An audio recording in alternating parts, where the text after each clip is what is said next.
Bonjour Gilles. Bonjour Nadia, bonjour à tout le monde. On va tout doucement vers Noël et à l'approche de Noël, on parle de notre sapin qui se dresse fièrement à l'intérieur de nos maisons. Alors c'est une tradition que de décorer notre sapin de Noël, mais d'où nous vient cette tradition Gilles?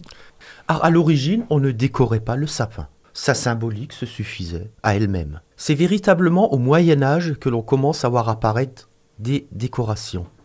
Surtout lors de la représentation de scènes bibliques qui étaient jouées autrefois sur le parvis des églises. Donc on décorait le sapin avec des pommes ou même des hosties en référence à l'arbre du paradis. Les guirlandes servaient à représenter les couches de neige sur les arbres. Et souvent les gens mettaient également des pommes rouges sur leur arbre de Noël. En fait, pommes rouges à cause, entre guillemets, de l'histoire d'Adam et Ève. On sait que dans la Bible, il n'est jamais fait mention d'une pomme. Comment est-ce qu'on décorait le sapin avant?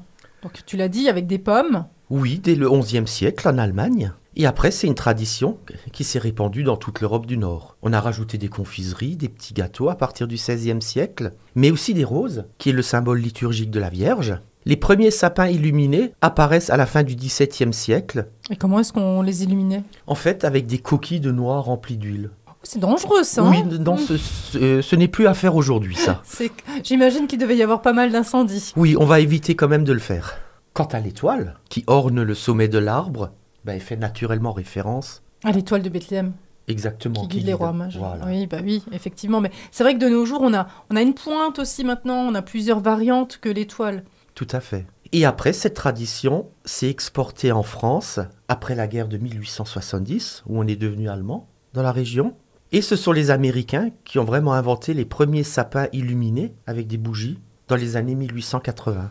Et les boules de Noël, alors moi je connais la légende de ce fameux souffleur de verre qui, n'ayant pas de pommes, a soufflé en fait des boules pour ses enfants. Est-ce que c'est vrai ça? Alors ça reste une légende, un conte, parce qu'effectivement en 1858, l'été avait été tellement sec et l'hiver si rigoureux, comme tu l'as dit, il n'y avait plus de fruits pour décorer l'arbre de Noël. Et donc un artisan verrier de Götzenbruck a eu l'idée de souffler des boules de verre pour remplacer les pommes. Pour conclure cette belle chronique autour des illuminations, des décorations du sapin de Noël. Noël et tout ce qui gravite autour, c'est la symbolique, l'espoir du retour des beaux jours. On attend de nouveau tous la lumière, les beaux jours, la chaleur. Et la lumière artificielle actuellement dans nos assiettes, tout ce bling-bling, ne doit pas nous faire oublier que Jésus est né dans le dénuement total. Dans une étable, ses parents fuyant l'oppression, et malheureusement, à notre époque, des gens fuient toujours la souffrance et l'oppression. Faut pas les oublier.